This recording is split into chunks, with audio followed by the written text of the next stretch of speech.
journalist, not just journalist, but distinguished,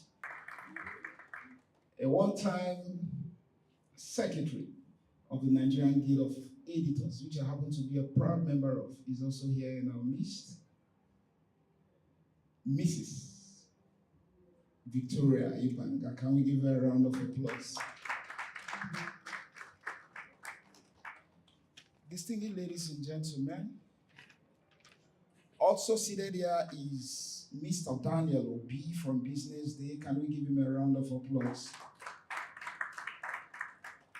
Henry Uche from Daily Sun newspaper is also here. Can we give him a round of applause? Kayode K. Onyenwaku. Nobody. Distinguished ladies and gentlemen, like I said earlier on, everybody seated here is important. We are going to take more recognitions as we proceed. However, I would like to crave your indulgence to ask everybody to rise so that we can take the national anthem. Are we singing it? Or are you playing it for us?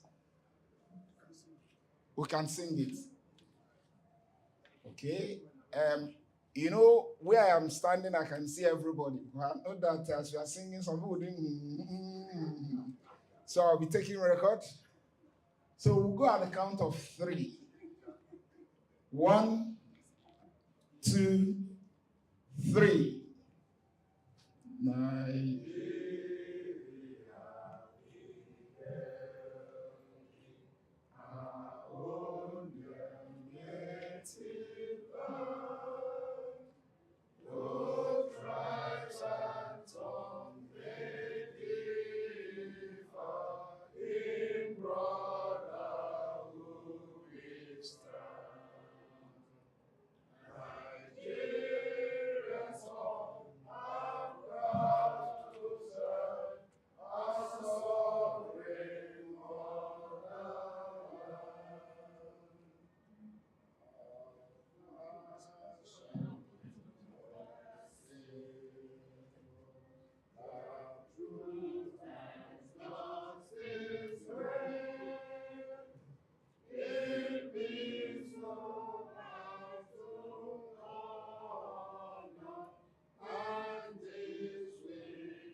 Professor Akpan Ebo will be doing that on his behalf and on behalf of the board. Please can we welcome him with a resounding applause as he makes his way to this side of the hall.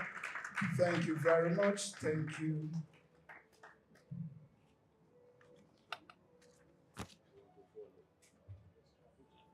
You know, I told you that this is a wake-up prof.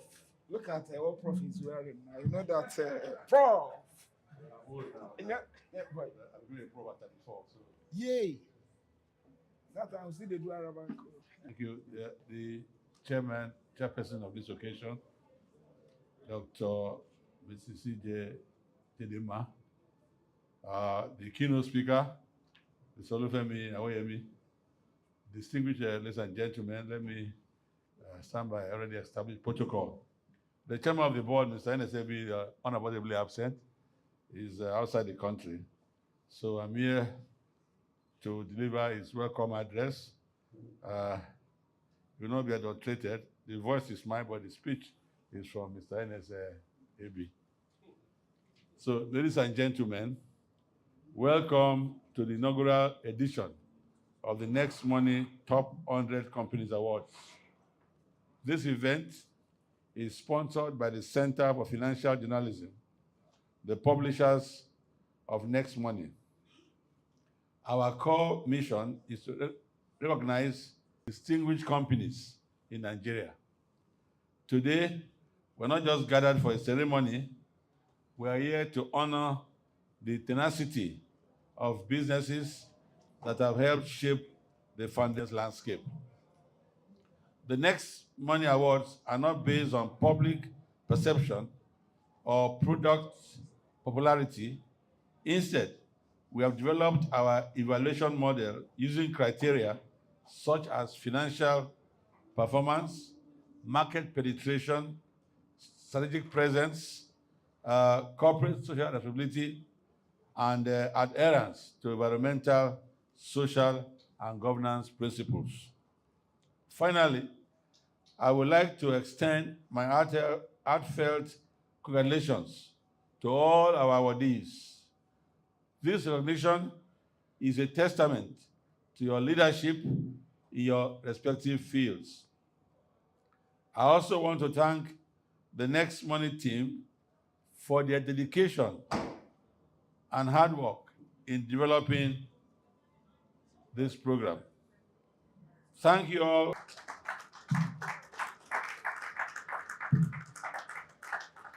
Edge. Thank you very much. Thank you. Thank you very much, You're welcome. Mr. Azu. Thank you. He said it's an exciting evening, distinguished ladies and gentlemen.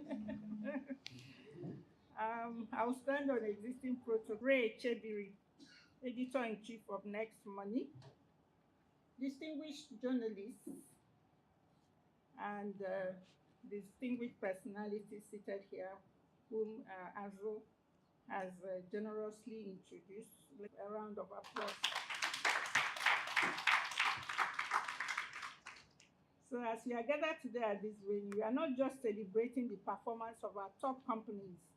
We are indeed celebrating the spirit of innovation, resilience, and excellence that defines the contribution of our leaders and teams within these organizations that made this possible.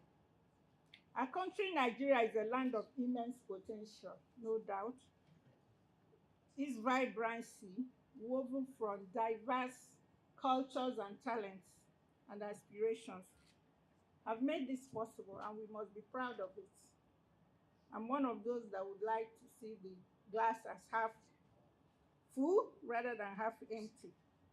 And being one of the largest economies in Africa, we are driven by hard work, determination, and so these organizations have done a lot despite all odds. They not only excel in their respective sectors, but they have also contributed significantly to the growth and development of our economy. When Dr. Ray Echebiri asked me to share this laudable occasion, I was quite impressed that he anchored the selection of top-tier companies on objective indices.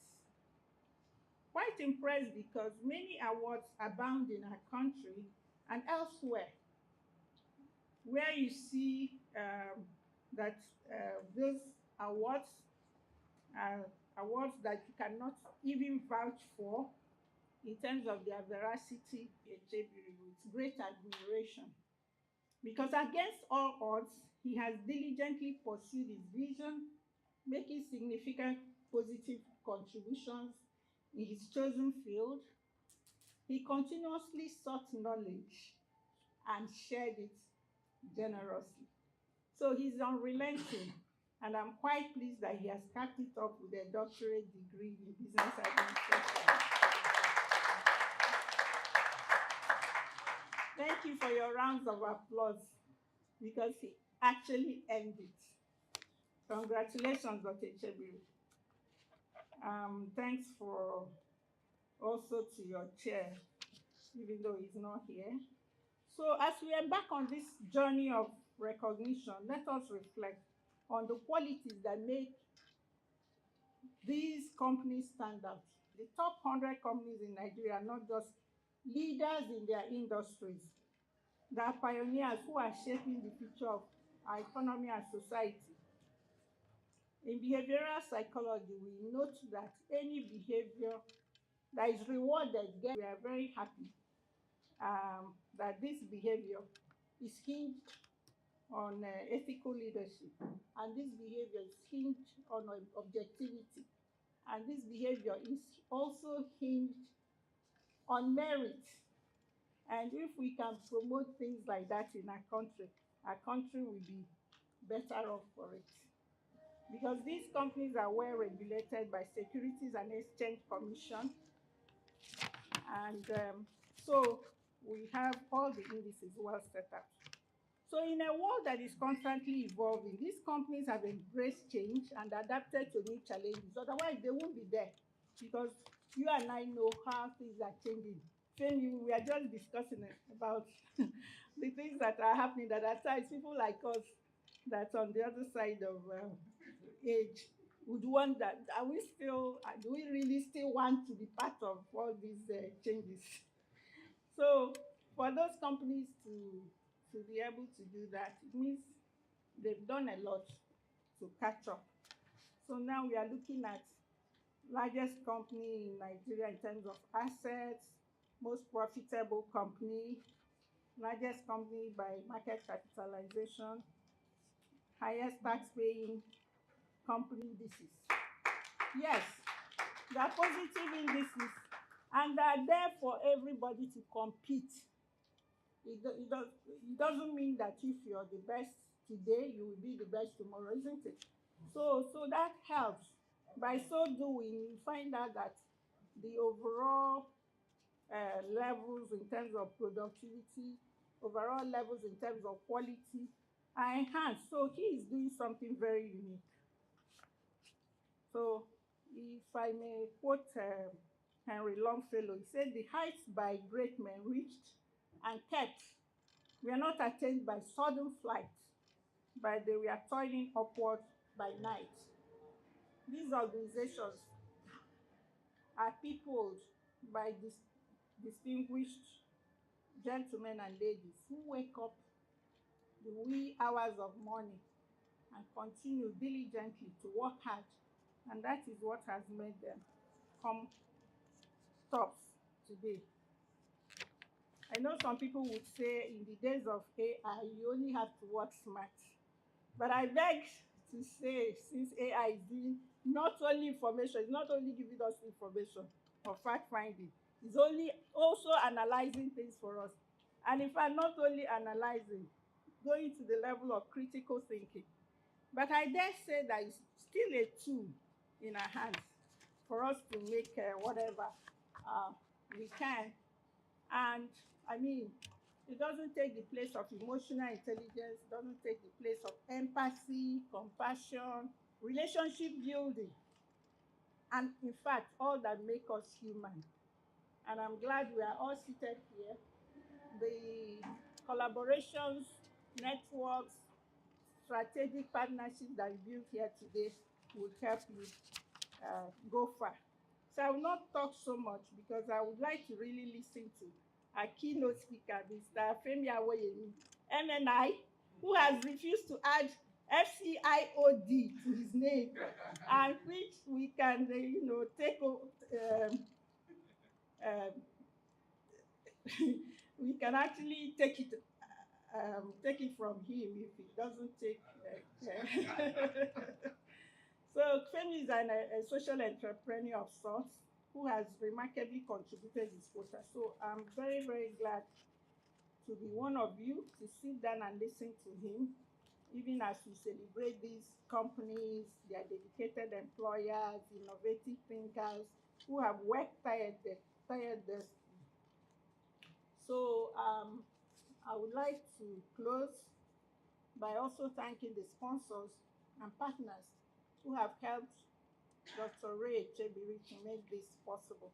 Your support is invaluable, and it's through collaboration that we continue to foster an environment where businesses can thrive.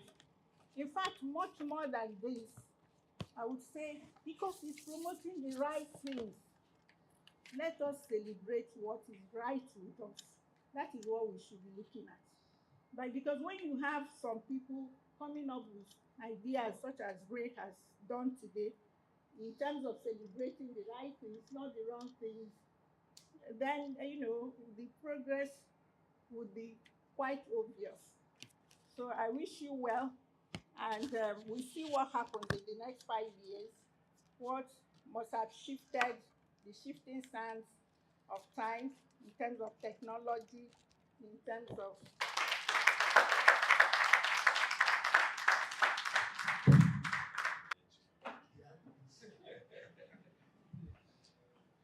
Thank you very much, distinguished ladies and gentlemen. One more time, can we? Thank you very much. I want to take some recognitions. David Agbola from Web TV is here. David will recognize you. We also have Mr. Michael Lani from Dangote Cement is here with us. Can we give him a round of applause? Last, Mazio Kenwanko from Dangote Group. Can we give him a round of applause? Thank you very much. My devil is a liar. I was saying to myself that well aware that our chairperson is a PhD holder in psychology. I was saying, let me see how she will run through her remark or her text without telling us one or two things about psychology. So the quote that I'm taking away from what she just said is that any behavior that is rewarded gets reinforced. Madam, am I correct? Thank you very much. Earlier on, you were saying something about our guest speaker. So let me help you with his other. His full name is actually Mr. Olufemi. You know, most people don't know that your middle name is Modugbe. Now you've told them. Mr. Olufemi Modugbe Awoyemi, MNI, FCA, FCTI, FCIB, FIOD. Let's give him a round of applause. Let's give him a round of applause. Mr. Awoyemi, what I forgot to tell you the other time is that he's the founder and chairman of ProShare Nigeria. He was born, according to what I was able to dig up, February 23, 1968. I'm coming. He's an accounting graduate of the Ogun State in 68. I'm coming. He's an accounting graduate of the Ogun State University, a proud Lagosian and lover of basketball. Distinguished ladies and gentlemen, with a resounding round of applause, let us welcome our guest speaker, Mr. Olufemi Modugbe Awoyemi. I'm still the young man. You want to start letting them know that my age. Good evening. I have looked at the time given by Dr. Ray Echebiri here. I intend to cut it short. Not because I'm concerned about you, but I'm also interested in the dinner. And I came early, so I'm very hungry. But before I start, permit me to just say thank you to my president, Dr. Chidinma.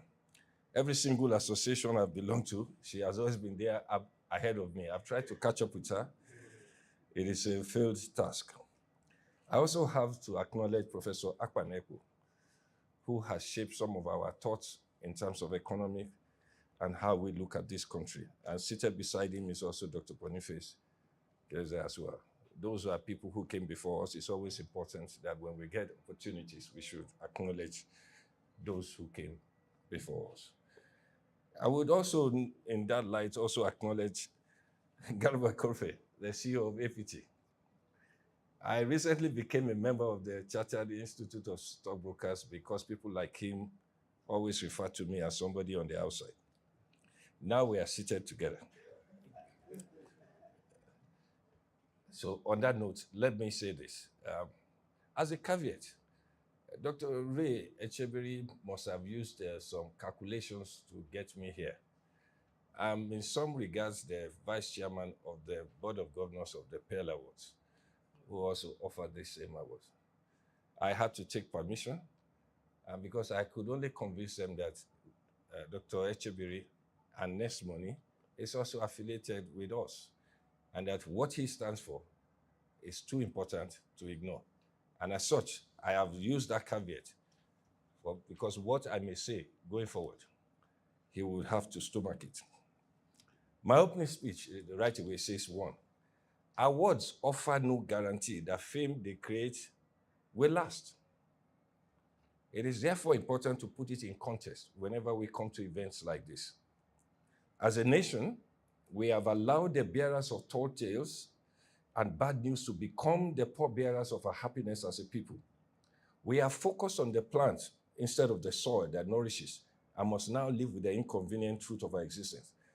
That as a country and as a corporate body, we have become numb to planning. And sometimes what you have is not a function of design, but there is consequence of default. And so when you find a successful company, it may be because it simply has access to government. That is not an easy thing, but entities are built on systems and not superheroes. Talking frankly, therefore, is now a lost art in this country, and it often makes some of us uncomfortable. Tonight, I choose to dare. I am old enough not to worry anymore. Today, I want to lean on the best traditions of those who define the art of speaking candidly about the evolution and realities of companies.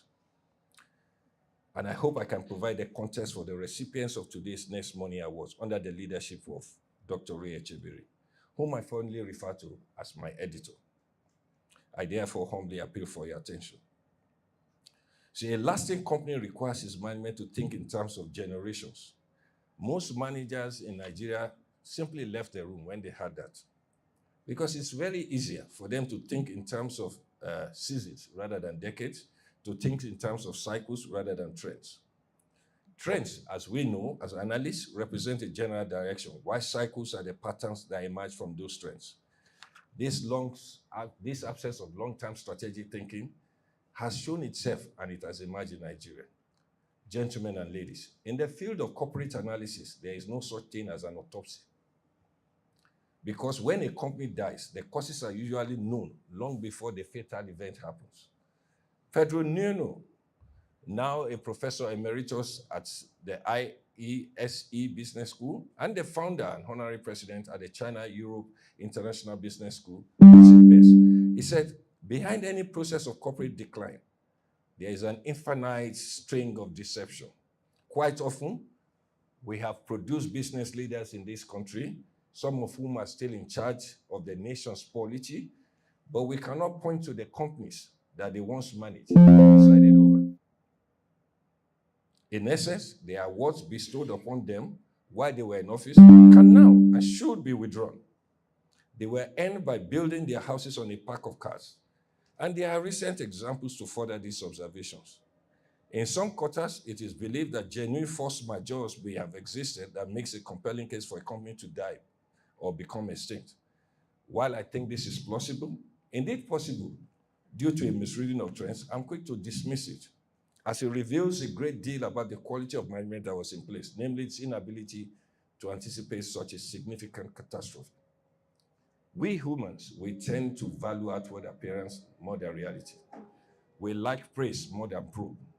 This tendency equally and readily manifests itself in corporate matters, where executive management appears genuine, but their true intentions are far from what they declare.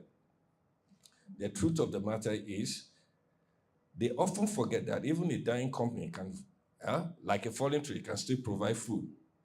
You can look to the retail mine operators in our downstream industry currently, and indeed depot owners, to understand how these shifts impact outcomes.